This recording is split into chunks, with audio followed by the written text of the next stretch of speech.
بسم اللہ الرحمن الرحیم۔ میرے بھائیوں، جناب نبی کریم سرکار دو عالم صلی اللہ علیہ وسلم نے ارشاد فرمایا، حضرت انس رضی اللہ تعالیٰ عنہ راوی ہیں، فرماتے ہیں آقا مدنی سرکار دو عالم صلی اللہ علیہ وسلم نے ارشاد فرمایا کہ 7 چیزیں ایسی ہیں جن کا ثواب بندے کو مرنے کے بعد بھی جاری رہتا ہے، جبکہ وہ قبر میں لیٹا ہوا ہے، وہ قبر میں لیٹا ہوا ہوتا ہے اور ثواب جاری رہتا ہے۔ اور اللہ کے رسول صلی اللہ علیہ وسلم نے تفصیل کے ساتھ بتلایا، جس نے کسی کو علم دین سکھلایا، یا کوئی نہر کھودی، یا کوئی کنواں کھدوایا،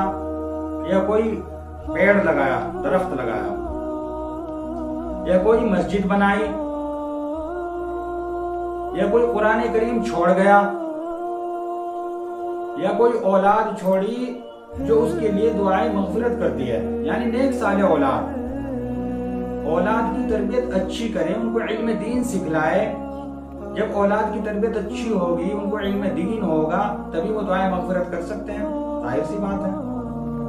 تو ایسی اولاد جو علم دین سیکھی ہوئی ہے اور اچھی تربیت ہو، تو جب وہ دعائیں مغفرت کرتے ہیں تو اس کا ثواب والدین کو ملتا ہے، حالانکہ وہ قبر میں لیٹے ہوئے۔ مسجد بنانے کا اب سوال یہ پیدا ہوتا ہے کہ آدمی یہ سوچتا ہے کہ بھئی اتنا پیسہ تو میرے پاس نہیں، مسجد کس طرح بناؤں؟ ارے مسجد میں کچھ حصہ ڈال دے تو اللہ رب العزت احکم الحاکمین ہے، بادشاہوں کا بادشاہ ہے، اس کی شان نرالی ہے، تو اللہ تعالیٰ مسجد بنانے کے ثواب عنایت فرما دے گا۔ قرآن کریم دینا کسی کو پڑھنے کے لیے، اور جب تک وہ پڑھ رہا ہے، تلاوت کرنے اس قرآن کریم میں پڑھا جا رہا ہے تو اس کا ثواب مل رہا ہے، حالانکہ وہ قبر میں لیٹا ہوا ہے۔ اب کنواں اور نہر، آج کے زمانے میں تو کنواں اور نہر کا ماحول نہیں رہا، سمر سیبل لگوا دینا، کوئی نل لگوا دینا، اس کے پانی سے اس سے جب تک سیراب ہوتے رہیں گے انسان، جنات، پرندے، تو اللہ رب العزت اس کو ثواب عطا فرماتا ہے۔ یا کوئی پیڑ لگا دیا، اس کے سائے سے فائدہ اٹھا رہے ہیں لوگ، یا اس کے پھل کھا رہے ہیں، تو اس کا ثواب بھی اللہ تعالیٰ اس کو عنایت فرماتا ہے۔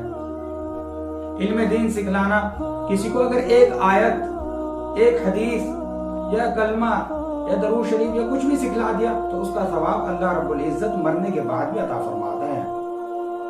یہ زندگی کے ساتھ بھی اور زندگی کے بعد بھی۔ جیسے LIC والے کہتے ہیں لائف انشورنس،